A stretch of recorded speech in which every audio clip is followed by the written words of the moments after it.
नमस्कार दोस्तों, विद्यार्थी ज्ञान चैनल पे आपका स्वागत है। आज का वीडियो बैंक कर्मियों के लिए बहुत एक अच्छी खबर लेकर के आई है कि बैंक कर्मियों के द्वारा बहुत लंबे समय से मांग किए जा रहे 5 डे बैंकिंग को सरकार ने लगभग मान लिया है। और अब बैंक 5 दिन ही, सप्ताह में 5 दिन ही खुले रहेंगे। हालांकि इसका अंतिम फैसला अभी आना बाकी है लगभग, लेकिन तय हो चुका है। ये फैसला जल्दी ही आने वाला है। तो ये बैंक कर्मियों के लिए तो बहुत अच्छी खबर है, लेकिन आम पब्लिक के लिए क्या है, इससे क्या नुकसान होने वाला है, उसे अपनी आदत में क्या सुधार करनी पड़ेगी जिससे कि नुकसान की भरपाई को किया जा सकता है। तो यदि आप चैनल पे नए हैं तो चैनल को सब्सक्राइब कर लीजिए और शेयर कीजिए वीडियो को, ताकि दूसरों को भी ये पता चल सके कि जो चेंजेज आए हैं उससे उस पर क्या फर्क पड़ने वाला है। देखिए, यदि वर्तमान स्थिति की बात करें कि बैंक अभी कौन कौन से दिन बंद रहते हैं, तो आपको पता होगा कि प्रत्येक महीने के दूसरे एवं चौथे शनिवार को एवं प्रत्येक रविवार को बैंक बंद रहता है। और टाइमिंग की बात करें तो सुबह 10 बजे से लेकर के 4 बजे तक खुले रहते हैं। आप ये देखते होंगे कि बैंक 4 बजे के बाद भी खुला रहता है, लेकिन आपका जो काम है वो 4 बजे तक ही किया जाता है। ट्रांजैक्शंस वगैरह 4 बजे तक ही किए जाते हैं। तो ये क्यों होता है आप समझिए। एक होता है बिजनेस आवर्स और एक होता है वर्किंग आवर। तो बिजनेस आवर जो होता है वो 10 से 4 तक होता है, जहां कस्टमर को अटेंड किया जाता है, कस्टमर का काम किया जाता है। लेकिन वर्किंग आवर में बैंक कर्मी अपने दिन भर के किए गए काम का मिलान करते हैं, कंप्लायंसेस को कंप्लीट करते हैं और अपने बिजनेस के बारे में सोचते हैं कि कैसे क्या करना है। तो अब जो बैंक है वो सप्ताह में 5 दिन सिर्फ खुले रहेंगे। कौन से दिन खुले रहेंगे और कौन बंद रहेंगे आगे हम लोग देखेंगे, लेकिन सप्ताह में सिर्फ 5 दिन खुले रहेंगे। तो बैंक कर्मियों के द्वारा ये जो मांग था बहुत पहले से किया जा रहा था। बैंक में बहुत ज्यादा प्रेशर होता है, वर्कलोड बहुत ज्यादा है, इस वजह से बैंक कर्मी कह रहे थे 5 डे बैंकिंग को लागू किया जाए, जो दूसरे इंस्टीट्यूशंस में लागू हो चुके हैं।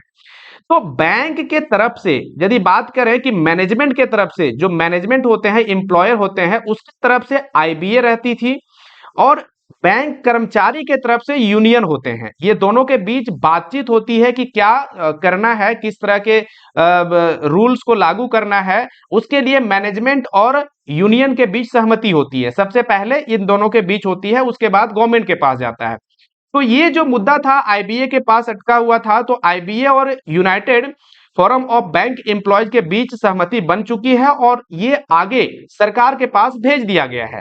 अब सरकार अंतिम फैसला लेगी इस पे। हालांकि अंतिम फैसला ले ही लेगी इस पे, क्योंकि आईबीए ने जब ये सहमति दे दी है तो सरकार लगभग मान जाएगी इस चीज को। तो सरकार भी यदि फैसला ले लेती है तो आरबीआई का फाइनली अप्रूवल लेना पड़ेगा, सहमति लेनी पड़ेगी और आरबीआई के सहमति के बाद एनआई एक्ट में सुधार करना पड़ेगा टाइमिंग को लेकर के, और फाइनली ये लागू हो जाएगा। समय की बात करें तो समय, जैसे देखिए 5 डे बैंकिंग जब लागू होगा, इसका मतलब है सप्ताह में 5 दिन ही काम करने हैं। तो सप्ताह में 5 दिन काम करने, हैम्पर होगा काम, उसको मेकअप करने के लिए आपका टाइमिंग में चेंज किया गया है और 9:45 से लेके 5:30 तक बैंक खुले रहेंगे, ऐसे कहे जा रहे हैं। मीडिया के द्वारा ऐसे कहे जा रहे हैं। हालांकि ये अभी फाइनल नहीं है कि कितना चेंजेस किए जाएंगे टाइमिंग को लेकर के, लेकिन लगभग 40 मिनट्स का टाइमिंग में चेंजेस को देखे जाएंगे। भारत में चल रहे सारे बैंकों पे लागू होगा, ये ध्यान दीजिए। आपके एरिया में चाहे जो भी बैंक काम कर रहा है, सब बैंक पे लागू होगा, चाहे वो निजी बैंक हो, सरकारी बैंक हो, विदेशी बैंक हो, सब पे 5 डे बैंकिंग लागू होगा। और प्रत्येक शनिवार और रविवार सप्ताह में से बंद रहेगा। तो आप निश्चिंत रहिए, सप्ताह में 5 डे अर्थात शनिवार एवं रविवार को बैंक बंद रहेंगे।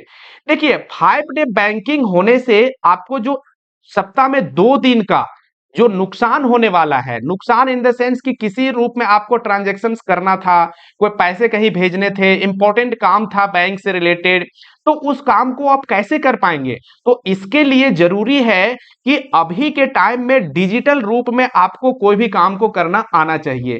तो डिजिटलाइजेशन की और दुनिया बढ़ रही है, तो आपको भी अपने आप को डिजिटल फॉर्म में ही सारे काम को करने की आदत डालनी चाहिए। और यदि आप ये आदत डाल लेते हैं तो कहीं कोई प्रॉब्लम नहीं होने वाला है। तो बैंक कर्मियों के लिए अच्छी खबर तो है ही ये, लेकिन आम पब्लिक के लिए भी कोई भी नुकसान होने वाला नहीं है। अभी तक वीडियो में बने रहने के लिए धन्यवाद। धन्यवाद। यदि अभी तक आपने चैनल को लाइक, सब्सक्राइब और शेयर नहीं किया है तो फटाफट कर दीजिए। और आगे यदि आप ऑनलाइन बैंकिंग की ओर बढ़ना चाहते हैं ताकि आपको कोई नुकसान ना हो, और आप समझना चाहते हैं कि डेबिट कार्ड क्या होता है, क्रेडिट कार्ड क्या होता है, इंटरनेट बैंकिंग क्या होता है, ऑनलाइन बैंकिंग क्या होता है, इसकी कंप्लीट जानकारी को आप यदि जानना चाहते हैं तो आप कमेंट करके मुझे बताइए। डेफिनेटली इसके बारे में वीडियो लेकर के आऊंगा और आपको समझाया जाएगा। जय हिंद।